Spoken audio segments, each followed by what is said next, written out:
So get this. We'll pause this right here. Hunter's going to tell you what he would do if he was going to start breeding a breeding program, and then I'm going to turn around and tell you what I would do. And then Jamarcus is going to tell you what he would do. But here, for one, like, subscribe, share. I keep getting the question. Matter of fact, I ain't going to post a dude's message, but a dude sent me a dog last night.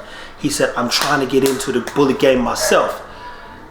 That's difficult at times for me to digest, because definitely we're not playing a game, for one, so no disrespect to whoever's doing whatever they're doing.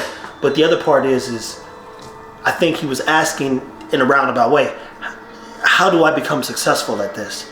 And I don't know how to tell you to win. I can tell you how it works and how to be successful based on the work, but I can't say because you have that color dog, you're gonna make this much money and you're gonna ascend to that level. I can't say, you know what I mean? So this is a guy who's new to the space, behind the cameras, new to the space. He said, you want me to answer before meeting you or after? So we'll go before. What he would do if he was going to start breeding. Go ahead. If it was before I met Trevor, you're definitely going off color, especially off when you look on social media, all them cool, clean ass dogs. Like you said, everybody loves Merle right now. So before Trevor, it definitely would have been color, because before us, not to pop our collar or anything, nobody was posting videos of their dogs. They might have them nice little Instagram clips of 5 seconds with the sounds of the dog just sitting there, not doing nothing, looking cool. But people also gotta understand, when I got Flex, everybody's, oh, you gotta do an XL now, he's not big. I say, you have to understand, all them XLs you see on social media, all them dogs are fully grown. They're 3-4 years old. I say it takes a long time for an XL to grow. So let's do before I met you and after I met you. Yeah, okay. Now being in the game, it's definitely dog health period is the first thing. Cause I paid some hefty vet bills. I'm about $30K in the dog space now. And about, I probably around the 10 that is vet bills. It's 10,000 of that. Outside of that, on both sides, it would have to be athletic. A dog that can do a functional dog. I had German Shepherds growing up. They could do stuff. Titan was always able to do stuff. I had Titan Dragon sleds and everything in college. Titan was, when I had all the time, Titan was a very active dog. Titan turns 8 in March. I take him on his mile walks with Flex, and he gets tired real fast. He's an old man now. But he still can do it. Oh, he can still do it. Yeah. So functionality on both, just because I'm very active. If I'm being lazy, couch potato, Blue's perfect. But I hate, I get all the dogs ready for the walk. I look at Blue, you want to go? Blue just be like, I ain't going nowhere. I'll see how when y'all get back. So definitely that. Third, so we're looking at, we did color, function. And these are 3 things that you want to consider, because if you you're building a Nike, we've watched the House of Gucci before. You see what they've done to build and establish his brand, Tommy Hilfiger, etc. These things have lasted the test of time because they were based on value and what that stuff meant to that person, to be clear. So I think, but these are clear and pretty straightforward though. And for the most part, you got 3. So he's got color, which again, I did a video about color before this. Health, which you learn long term, you go, ooh, I should ask a few more questions. And then function, and when we say function, there are some dogs out there that can't move, they can't live well. And that's frightening, because then that runs the risk of all kinds of issues that you end up paying for the long term. Right, but also I would sit there and say too, before getting in the game, what is your purpose of your kennel? Like our name really describes our dogs, Fit Bully Kennels. Me and Trevor are heavy active, and Jamarcus works out too. So yeah. We're all heavy into fitness. So it's just like we love dogs. So it's like everything could just, what's the word I'm looking for? It's cohesive. Yeah. And it all, it's synonymous. So you get it. You say Fit Bully, oh, that makes sense. Bossy Kennels, a bossed up dog per se. You go down the line, the ones who've got the names to basically match their motto, if you would. Nike, just do it. When you see our dogs, I always say stay moving. On the fitness side, and the other thing is just take care of the dogs. How do we do that? We do that in action. And like he said, you get in, I'm about to get all this, and then you like, ooh, this dog about to break my pockets. That's not the move. That's not the move. And by the time you look up, you've already spent more than you've made, and now there's no way to dig yourself out of the hole because you didn't pace yourself properly. So, starting with color, believe me, I told Jamarcus, who's behind the camera, I said from a strategic standpoint, Zara's first litter should have been with Hot Shot. Those pedigrees would have matched up well. But I said, From a business standpoint, this is a business move. I said, we have to go Merle. I said, you know why we have to go Merle? Because people are going to go crazy about this because they're already going crazy. I said, but it's going to normalize. And when the market normalizes, and from a business standpoint, it's called economy of scale. At one point in time, DVD players were $500. Now they're $50, $20. Why? Because everybody can get them. They're being mass produced. So economy of scale sets in, and a product's value goes down because the supply's there, but the demand ain't anymore. And it's like the fluffies. Fluffy, $200,000 fluffy. Now you can get a fluffy with about 10 bands. That's a huge decrease in market value. Say, oh, we was making $1.20 2 years ago, 2020, with fluffy Frenchies. Now, some can't get them out their house. And again, they led with the color. They led with this uniqueness that's not so unique. So how do you stay unique? By identifying value. And as he said, color, I respect that it is a value. As I said, I love brown, but I love health more than importantly. That's the most important thing.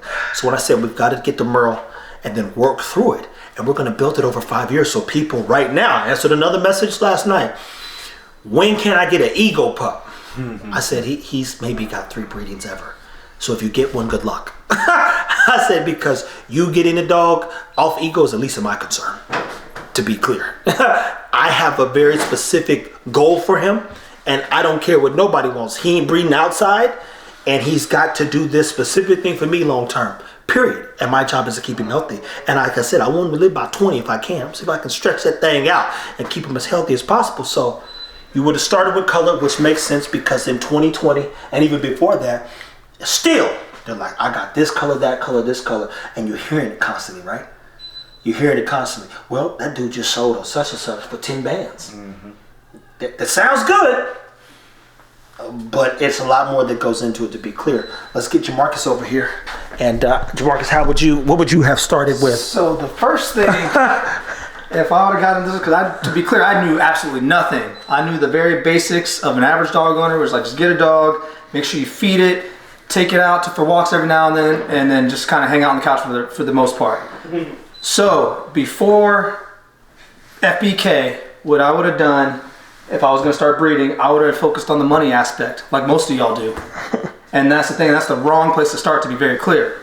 Now, after the fact, I would definitely go. So you say you would have been like, yo, how much money can I make? How much money can I make per dog? I would probably like find the popular dog and focus on the money aspect. I wouldn't even focus on all the other things that you guys just described, to be clear, because that's how I was thinking then. Even when you first approached us, I was still looking at the opportunity from a money standpoint, but to be clear, he also knows, rooted at the heart of me, is care. So he knew eventually that I would catch on to what was going on. So now, the 3 things I would focus on, definitely have a brand plan, business plan, quality of health for sure, and then intelligence. You know, and I say intelligence because having Tut and having Nala is having 2 different types of dogs. And Nala, coming from her mom Maya's a little slow at times. She's fun, love her to death, but she's a little slow, so it requires a lot of extra effort with Nala at times because she gets overly excited, all this good stuff. Her energy's through the roof. Tut, on the other hand, you can tell he has his mom's intelligence. You only have to show him a couple of things a few different times before it clicks. You know, he's a 4-month-old pup, and I can tell it, say, Tut here, and he'll come here now. Like, Nala, she's still off and playing a Zootron somewhere. So 3 things, definitely have a plan, definitely focus on quality of health, and then intelligence. Okay, that's good. That's good. So one of the things I would tell you too, people, is a lot of times I tell Jamarcus to slow down because he's got a basketball. So again, slow down. He gets overzealous at times, and that's the other part too. The business part is where I excel, and from a business standpoint, I told people, write a business plan on your females. I know that sounds bad to those people. Oh, you shouldn't breed. Listen, I never said I'm gonna get rid of the female. I said write a plan up for her so that you can be successful. And the plan isn't based on money. In my plans for my females, I never wrote how much I was going to sell the pups for. I had that price already. I wrote up the plan to make sure she turns out to be a great dog so that I believe that she can be bred. Because if she doesn't meet the standard, guess what happens? She doesn't get bred. Not in this house. Not in our program, to say the least. So when you have a business plan, it's easy to basically shift, maneuver, and shake, but grow. And value, I think what Jamarcus was saying as well, is not what you get, what you have is what you give. So when you think about it, people say, I love that this dog's so smart. It makes their life easy. Puppies are difficult. Dogs are difficult. They'll always need you. So when someone is inviting an animal into their life, that's a 10 plus year commitment. And that's the part that most people don't understand either. There's no reason to rush it. Do you run risk after a certain age of the dog getting pyometria if you're trying to breed it? Absolutely. But do not rush the process. I said color matters, but it's not the key factor. What's more important and most important in my experience is the value. So when people think of our dogs, I mean, I literally have a message right now. I read it to you. It's a dude right now saying, I'm about to move to Dallas in the next few months. I've been watching your stuff. He sent me the picture. I've got 2 Cane Corso, honest to Cane Corso. He just sent me 2 of his Cane Corsos. And he's like, I've been looking at your stuff. He said, I know they're going to be expensive. But send me this video that we just posted this morning. Hey, I'm looking for dogs that have this type of structure. I love the fact. What did he say? All right, so I really what you're doing with the breed. I love the athleticism you're producing. This is the thing. My value isn't what the bully people want. It's what I believe in, and I get to convey that every day. We all do.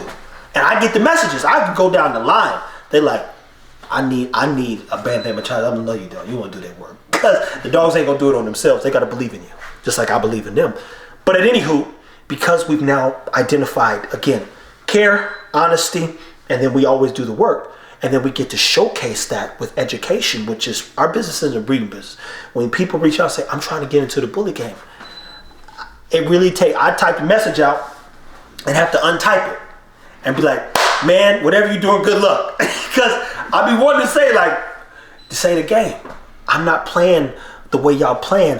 I'm not trying to breed and define my life by the dogs. I breed to teach. That's it. And because I enjoy dogs. So I asked myself when we got in, I said, is there ever going to be a time in my life where I don't have a dog? No, it's never going to happen. Do I think this space needs help? Absolutely. Do I think I could better it? At the top 5% in the world? Of course. I wouldn't get involved if I couldn't. And here within the past 90 days, as we did another video, we've got 1 million plus followers collectively. And I showed you guys, it's from August 1st to now. And that's just because of the things that we're doing, because of me understanding values, how to speak, how to teach. I get the message. Did I show him the message from the other guy the other day that was just mad excited? Look at this. We get these kind of messages where a grown man don't even have a dog. And he's like, bro, for one, I don't know why they're so like taken back when I respond. Look, I'm only human. So I'm always going to respond if I can. Man, I don't know where that. Oh, here it is. I don't even have a dog at all, bro. I don't really hang with dogs, nothing like that. But you inspire me, bro. And I watch your fucking dogs every day. This shit is unbelievable, bro. Keep it up. Stay positive. And keep on delivering this message. Keep on delivering the knowledge to the people, bro. Much love, much respect. I feel like a fucking celebrity just fucking opened my DM and replied to me. Salute, bro. You see that right there? You know how many of those messages I get? People don't even have dogs are watching. So that means we're doing something right. That's what that means. When you start talking about value, I can't put words in people's mouths, and I can show you 10 more. I save them all. I told my brother, call him. See if he'll answer. And they'll call me. I'm like, how you doing? Oh, man, you answered? Oh, man, look, I was just... But even that excitement, and it's something I got to get used to, but it's an excitement that people have because they are trying to do better. And here's the thing. Most people don't know how to do better. I know people think they do. But if people actually knew how to do better, wouldn't the world be a better place? Mm-hmm. Ain't that crazy? If people actually knew how to do better, this is a saying, and don't forget this. You don't hear nothing else. The pathway to hell is paved with good intentions. Think about all the people that did good and ruined somebody's life, or thought they was doing good and did nothing but cause harm. So, we identified our business. I'm adding value. People have turned on the channel. They're learning as much as they can. I just got a person that took notes. I just watched you and Chris's video, man. Thank you so much for putting out this info. He sent me his notes, a screenshot of his notes. And so he's going to see this. And so shout out to him too, because look, I didn't do that with the intent that people are going to pay as much attention as possible. Now my time, I can't find all the messages. Oh, here it is. Look at that. This person right here. Shout out to you, my friend. I see you watching. Stay tuned. But look, have a 5-year plan. Kennel name brand. Identify your business. What does it? Identify your brand. Identify the brand's value. You see this? That's why I keep doing these videos, because you never know who's watching. And this dude, he wrote all this down and sent it to me and sent me a thank you. Because again, we're not just breeders. Matter of fact, I breed to teach. I know how to breed. And we're 5 years away from breeding some magic. But we love the work. And if I can help anybody be a better person, be better for their dogs, that's the overall goal. So for one, thank you guys for watching. You heard what someone who's not familiar with the space would have done. You heard Jamarcus say. He heard ching, ching, ching, ching, ching, which everybody hears. Let me get in real quick. And he would have learned, like Hunter said, I'm 38 on vet visits and problems. That's a real thing too. Max Tran, shout out to Max Tran, the Breeze King Corsos, when we was on live, he said, if you don't got 20 to lose, do not get into this space. And if you run in a real business, you think 20 is a lot of money. Try opening a store and that thing dying in about 3 years, then having bad credit and can't get a loan or nothing else. Some of y'all just think you're going to buy a dog and be successful. Don't know business work that way. Every business has gone through layoffs in a tough time and lost millions. I mean, I think Zuckerberg lost dang near 30 billion in a day just because Meta started declining. So you look at 30 billion, some of y'all will next. I ain't gonna see that money, but some of y'all will never see that kind of money. But imagine having that much to lose and still be okay because you built a business. And then knowing how to transfer those funds into other investments so you don't even need the dogs to pay 1 and 2 of your bills. We don't live and buy our dogs. We live to better our dogs, to be clear. So for now, stay tuned. Take care of your dogs. How he would start. Hopefully that gives you perspective. And then we're going to keep teaching you how it should be done for the sake of the dogs, people.